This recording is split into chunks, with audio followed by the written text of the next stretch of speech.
உன்னை கொடுத்தேன், என்னை இழந்து நின்றேன். ஜெகன் வெளியில போனதும் கொஞ்ச நேரம் கழிச்சு பவித்ரா தன்னோட கணவனை பாக்கறக்கு அவரோட அறைக்குள்ள வந்தா.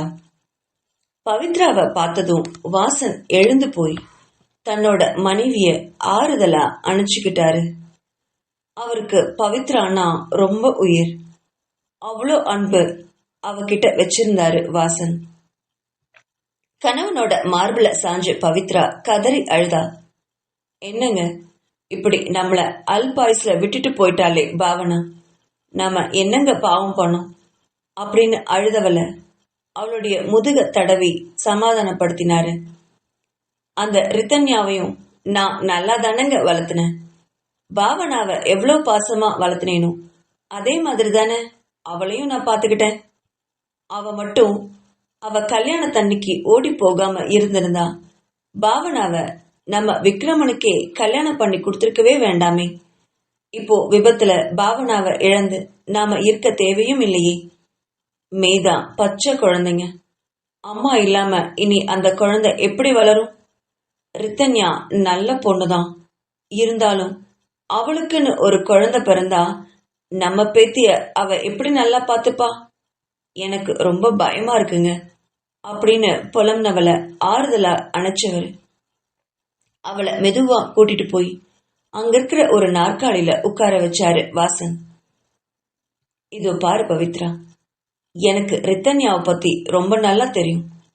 அவகிட்ட ஒரு பொறுப்பை ஒப்படைச்சிட்டா உயிர் போற நிலைமையிலும் அதை விட்டுட்டு போகவே மாட்டா. மேதாவ அவ நல்லாதான் பாத்துப்பா, நீ அத பத்தி எல்லாம் கவலைப்படாத அப்படின்னு சமாதானம் பண்ணவர வியப்போட பார்த்தா பவித்ரா. அப்படின்னா மேதா அங்கேயே வளரட்டும்னு விட்டுட போறீங்களா? நம்ம கிட்ட குழந்தைய கூட்டிட்டு வரவே முடியாதா உங்களால? குழந்தைய நம்ம வளர்த்திக்கலாங்க, கொஞ்சம் கேட்டு பாருங்களேன் அப்படின்னு சொன்னா பவித்ரா. அதை கேட்ட வாசன் அவருடைய முகத்தாடைய தடவை விட்டுட்டு கொஞ்ச நேரம் யோசிச்சாரு.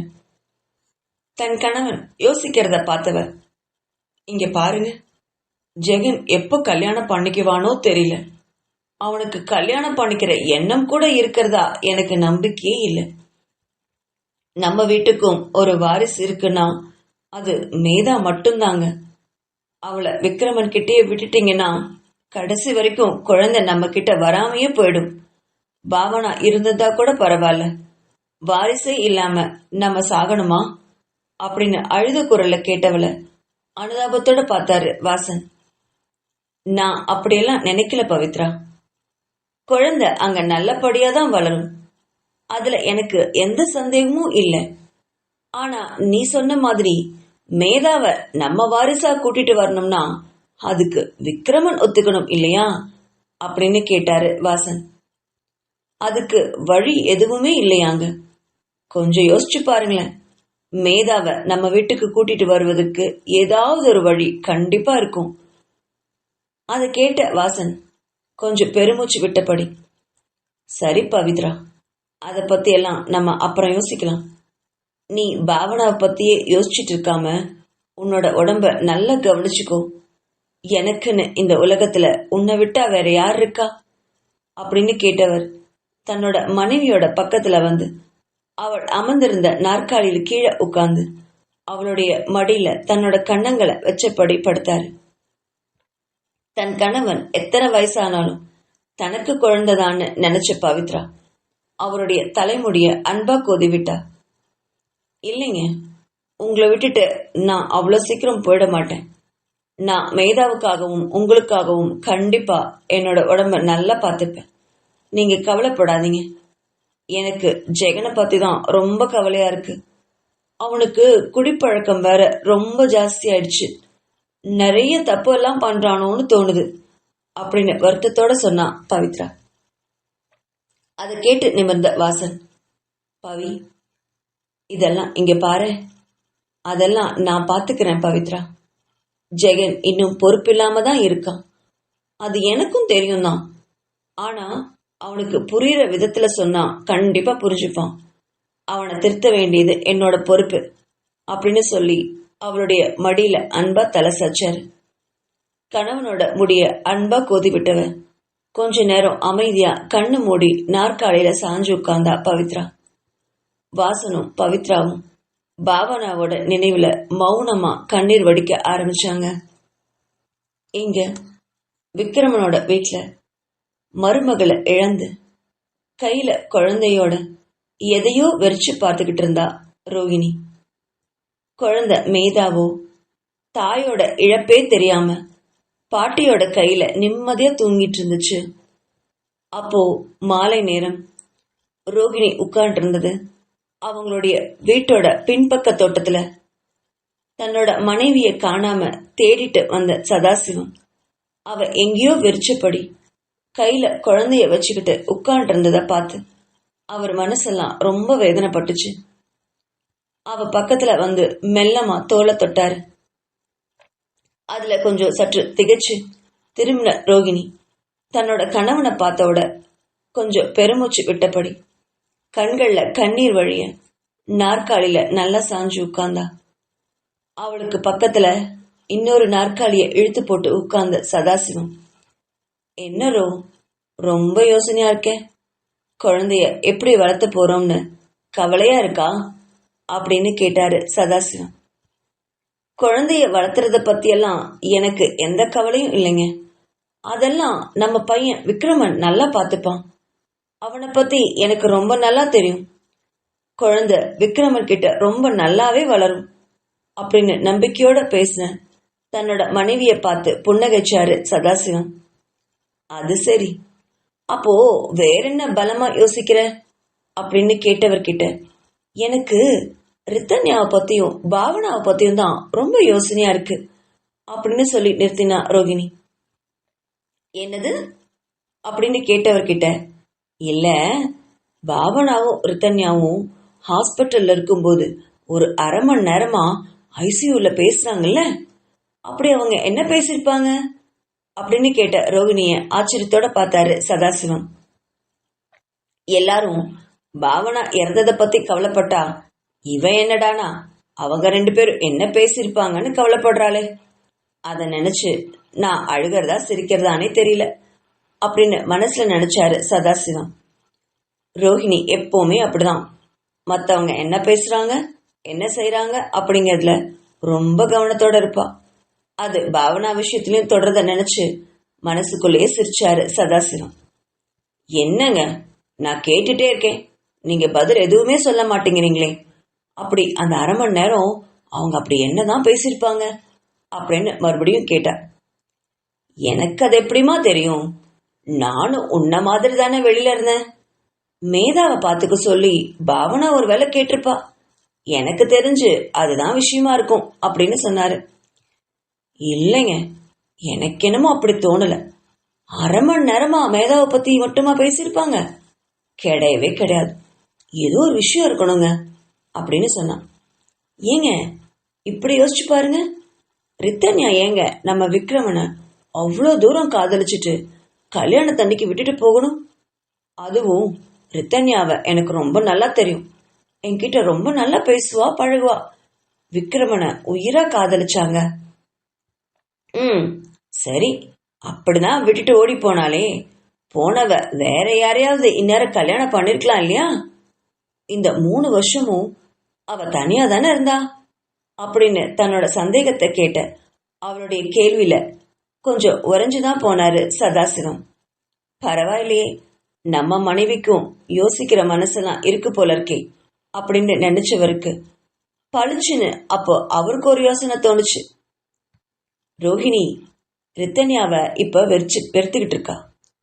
இப்போ இருக்கிற நிலைமையில ரித்தன்யாவுக்கும் ஆறுதலா ஒரு துணை தேவைப்படுது. பாவம் அந்த பொண்ணு, இனி விக்ரமன் கிட்ட அவ மாட்டிட்டு என்ன பாடுபட போறாளோ. இதையெல்லாம் ரோகிணி கிட்ட சொன்னா ஏத்துக்கவும் மாட்டா. ரித்தன்யா செஞ்சது தப்புங்கிறதுல உறுதியா நிக்கிறவதான் ரோகிணி. என்ன இருந்தாலும் விக்ரமனை அப்படி கல்யாண மண்டபத்துல தனியா நிக்க வச்சுட்டு பிரிஞ்சு போனது தப்பு தானே அப்படின்னு தன்னோட கருத்திலேயே பிடிவாதமா இருப்பா. அவகிட்ட போய் ரித்தன்யா கிட்ட நல்லா பேசு, நல்லா பழகு, அதான் நம்ம குடும்பத்துக்கு நல்லதுன்னு சொன்னா கண்டிப்பா ரோகிணி ஒத்துக்கவே மாட்டா. என்ன பண்றதுன்னு யோசிச்சுட்டே இருந்தவரு இப்போ ரோகிணி அவளோட சந்தேகத்தை கிளப்ப இதுதான் சரியான சமயம்னு நினைச்ச சதாசிவம், ரோகிணி, நான் உனக்கு ஒரு யோசனை சொல்லவா அப்படின்னு கேட்டாரு. என்னங்க, என்ன யோசனை அப்படின்னு கேட்டவகிட்ட, இப்போ என்ன, உனக்கு ரித்தன்யா பத்தியும் பாவனை பத்தியும் தெரியணும், அவ்வளவுதானே? அது மட்டும் இல்லைங்க, அந்த ஹாஸ்பிட்டல்ல அரை மணி நேரமா அவங்க 2 பேரும் என்ன பேசினாங்கன்னு கூட எனக்கு தெரியணும் அப்படின்னு சொன்னான். அதான் சொல்றேன் ரோகிணி, கவனி. அதை தெரிஞ்சுக்கணும்னா ஒரே வழிதான் இருக்கு. ஒண்ணு, பாவனாவே உயிரோட வந்து அது என்னன்னு சொல்லணும், இல்ல இந்த ரித்தன்யா நம்ம கிட்ட அந்த உண்மையை சொல்லணும் அப்படின்னு சொன்னாரு சதாசிவம். தன் கணவர் சொன்னதை கேட்ட ரோகிணி, அது எப்படிங்க இவ சொல்லுவா, அதெல்லாம் அவ சொல்லவே மாட்டா. எனக்கு ரித்தன்யா மேல சுத்தமா நம்பிக்கையே கிடையாது. அவ சரியான அழுத்தம் பிடிச்சுவ. அவ வாயை திறந்து ஒரு வார்த்தை பேசுறதுக்குள்ள பாதி உசுரே போயிடும். இதுல பாவனா எவ்வளவோ பரவாயில்ல, வாயடிச்சே எல்லா உண்மையும் ஒல்லிடுவா. ஆனா இந்த ரித்தன்யா சரியான பிடிவாதம், திமிர் பிடிச்சவ, அமுக்குனி அப்படின்னு சொன்னா ரோகிணி. அதை கேட்ட சதாசிவம் வாய்க்குள்ள சிரிச்சபடி, அதான் ரோகிணி நானும் சொல்றேன், ரித்தன்யாவை பேச வைக்கிறது இப்போ உன் கையில தான் இருக்கு அப்படின்னு சொன்னவரை வியப்போட பார்த்தா. என்னங்க சொல்றீங்க, அவ என்கிட்ட உண்மைய சொல்றது என் கையிலயா இருக்கு அப்படின்னு கேட்டா. அட ஆமா ரோ, கண்டிப்பா உன்கிட்ட தான் இருக்கு. நீ அவகிட்ட வெறுப்பா பழகிறத நான் பார்த்துட்டு தான் இருக்கேன். அவளை உனக்கு பிடிக்கவே இல்லைன்னு எனக்கு நல்லாவே தெரியும் அப்படின்னு நிறுத்தி ரோகிணியோட முகத்தை பார்த்தாரு. ரோகிணியோட முகம் கடுகடுன்னு இருந்தது. ஆமா பின்ன, என் பையனை அன்னைக்கு திருமண மண்டபத்துல அம்போன்னு நிக்க விட்டு ஓடி போனால, நானா அவ வீட்டுக்கு போய் பொண்ணு கேட்டேன். 2 பேரும் காதலிச்சாங்க. அதை தெரிஞ்சுக்கிட்டு நம்ம எவ்வளவு பெருந்தன்மையா கல்யாணத்துக்கு ஒத்துக்கிட்டோம். கல்யாணத்தன்னைக்கு இப்படி என் பையனை விட்டுட்டு வேற எவன் கூட ஓடி போறேன்னு லெட்டர் எழுதி வச்சுட்டு ஓடி போனவளை நான் என்ன பாசமாவும் அன்பாவுமா பாத்துக்க முடியும் அப்படின்னு முகத்தை சுழிச்சுப்படி கேட்டா ரோகிணி. நீ சொல்றது சரிதான் ரோ, ஆனா நீ இப்போ ஒரு சந்தேகத்தை கிளப்பியிருக்கல. விக்ரமனை பிரிஞ்சு போன ரித்தன்யா 3 வருஷமா ஏன் ஓடி போனவன் கூட கல்யாணம் பண்ணிக்காம இருக்கா? 2வது, பாவனா கிட்ட ரித்தன்யா அரை மணி நேரமா என்ன ரகசியம் பேசியிருப்பா? இந்த கேள்விக்கெல்லாம் உனக்கு பதில் தெரியணும்னா ரித்தன்யா கிட்ட கொஞ்சம் வெறுப்பா பழகாம அன்பாத்தான் பழகி பாரு. உனக்கு தான் ரித்தன்யா பத்தி நல்லா தெரியுமே, அவகிட்ட அன்பா பழகிறது உனக்கு ஒன்னும் புதுசு இல்லையே. வெறுப்ப ஒதுக்கி வச்சுட்டு அவகிட்ட 3 வருஷத்துக்கு முன்னாடி நீ எப்படி இருந்தியோ அப்படிதான் இருந்து பாரு. ஒருவேளை ரித்தன்யா உன்கிட்ட எல்லா உண்மையும் சொல்லலாம் இல்லையா அப்படின்னு கேட்டாரு சதாசிவம். அதை கேட்ட ரோகிணிக்கு கொஞ்சம் யோசனையாவே இருந்தது. அதுக்காக அன்பா இருக்கிற மாதிரி எப்படிங்க நடிக்க முடியும்? எனக்கு அவளை பார்த்தாலே வெறுப்பு தான் வருது. என் பையன் அன்னைக்கு கல்யாண மண்டபத்துல நின்னதுதான் மனசுக்குள்ள படம் மாதிரி ஓடுது. அப்படி இருக்கும்போது அவகிட்ட அன்பா எல்லாம் எப்படிங்க நடிக்க முடியும்? முடியாதுங்க அப்படின்னு சொன்னான்.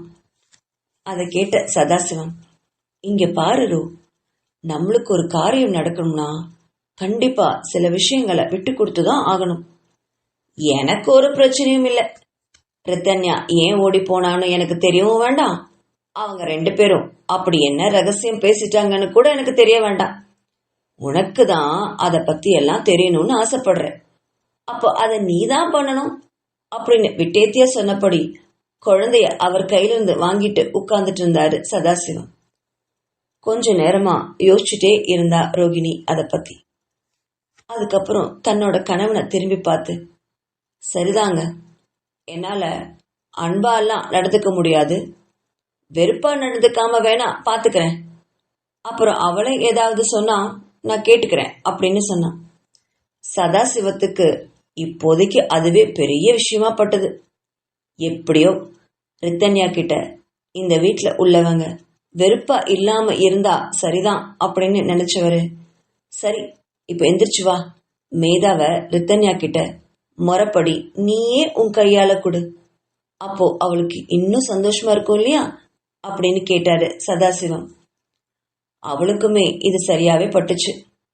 அவகிட்ட அன்பா பழகுறமோ இல்லையோ, குழந்தை மேதாவ இத்தனை வயசுக்கு அப்புறம் இந்த குழந்தையோட ஓடி ஆடி விளையாட்டு காட்டி அவளுக்கு சோறு ஊட்டுறதெல்லாம் நடக்காத விஷயம். ஏற்கனவே சுகரு பிளட் ப்ரெஷர்னு ஏறிட்டு இருக்கு. இதுல வெயிட் வேற. இப்போ குழந்தையோர போராடுறதெல்லாம் அவளால முடியாத காரியம். அதனால குழந்தைய ரித்தன்யா அன்பா பாத்துக்கவே வேணும். அதுக்காக ரோகிணி யார்கிட்டையும் பேசுறதுக்கு தயாரா இருக்கா அப்படின்னு நினைச்சவ குழந்தைய சதாசிவத்துக்கிட்ட இருந்து வாங்கிக்கிட்டா. வாங்க, ரித்தன்யா கிட்ட போய் நம்ம பேத்திய ஒப்படைச்சிடலாம். ரோகிணியோட மாற்றத்தை பார்த்து சதாசிவம் மனசுக்குள்ள கொஞ்சம் சந்தோஷப்பட்டாரு. உடனே ரித்தன்யாவை தேடி அவளோட அறைக்கு போனாங்க 2 பேரும். விக்ரமன் சொன்னபடியே ரித்தன்யாவுக்கு விக்ரமனோட அறைக்கு பக்கத்திலேயே ஒரு அறையை ஒதுக்கி கொடுத்திருந்தான் அவன். அதுல தங்கியிருந்த ரித்தன்யா குளிச்சுட்டு உடையெல்லாம் மாத்திட்டு ஜன்னல் வழியா எதையோ வெறிச்சபடி தன்னோட ஈரக்கூந்தல நின்னு அதை காய வச்சிட்டு இருந்தா. அப்போ அவ நீல நிறத்துல சுடிதார் அணிஞ்சிருந்தா ரித்தன்யா. பார்க்க அழகு தேவதையா காட்சி அளித்தா. அப்போ யாரோ அவளுடைய அரைக்கதவை தட்டுற ஓசை கேட்டு, யாரா இருக்கும், ஒருவேளை விக்ரமனா அப்படின்னு யோசிச்சபடி விரைவா வந்து கதவை திறந்தா. ஆனா வெளியே நின்னவங்க சதாசிவமும் ரோகிணியும்.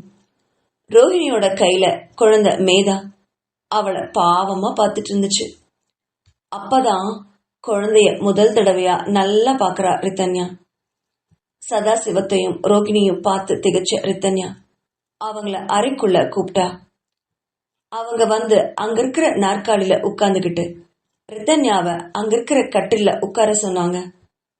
ரித்தன்யா உட்கார்ந்ததும் அவளை தலை முதல் கால் வர நல்லா பார்த்தா ரோகிணி. 3 வருஷத்துக்கு அப்புறம் இப்பதான் அவளை நல்லா பாக்குறா. எவ்வளவு அழகா இருக்கா.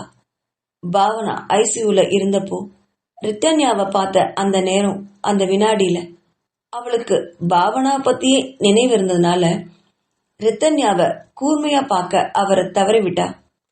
இப்போ ரித்தன்யாவை வெச்சக்கண்ணு வாங்காம பார்த்துக்கிட்டே இருந்தா. 3 வருஷத்துல அவகிட்ட நிறைய மாற்றங்கள் இருந்தது. அப்பெல்லாம் ரொம்ப ஒல்லியா இருப்பா. ஆனா இப்போ நல்ல சதை போட்டிருந்தா. நல்ல நிறம். கண் இமைகள் எல்லாம் நல்ல அடர்த்தியா இருந்தது. புருவம் நல்லா நெளிஞ்சு அழகா இருந்தது. இயற்கையிலே சிவந்த உதடுகள். எவ்வளவு அழகா இருந்தாலும் அவளுடைய கண்கள்ல ஏதோ ஒரு வலி, எதையோ இழந்த மாதிரி இருந்தது ரோகிணிக்கு. ரித்தன்யா பாவனாவ மாதிரி கவர்ச்சியான அழகெல்லாம் இல்ல.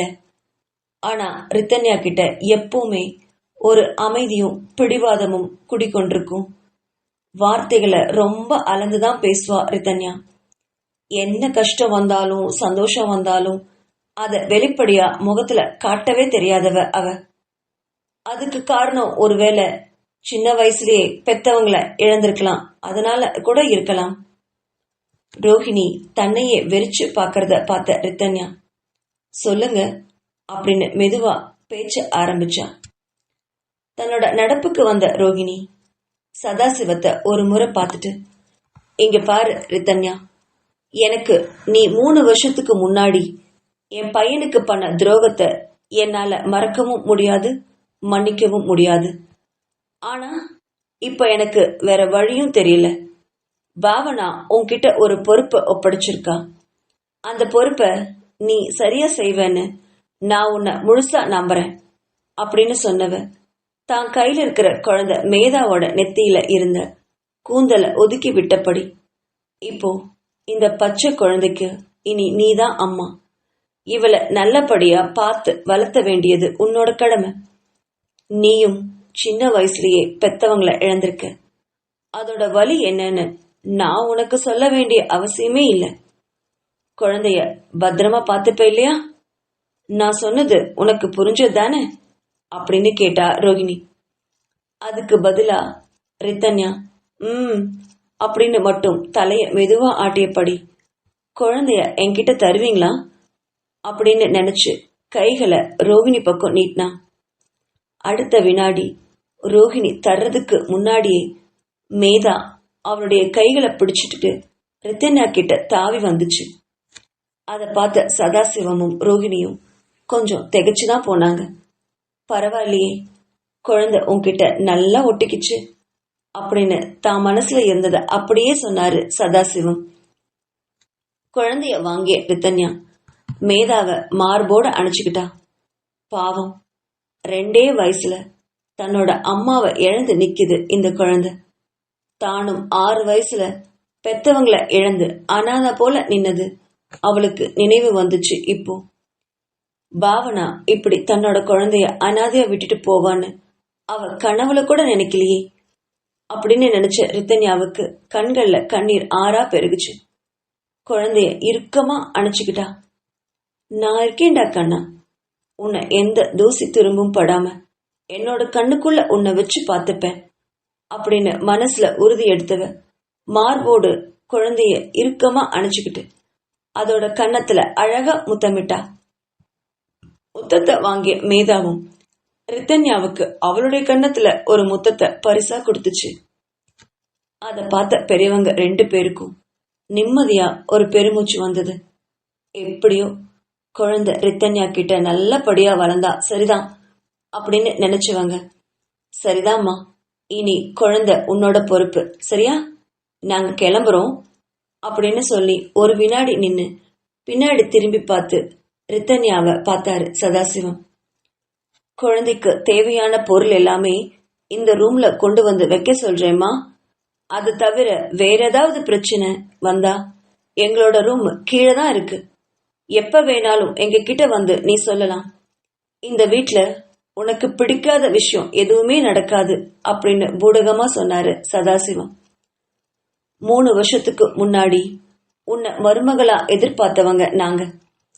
அது அப்ப தவறி போச்சு.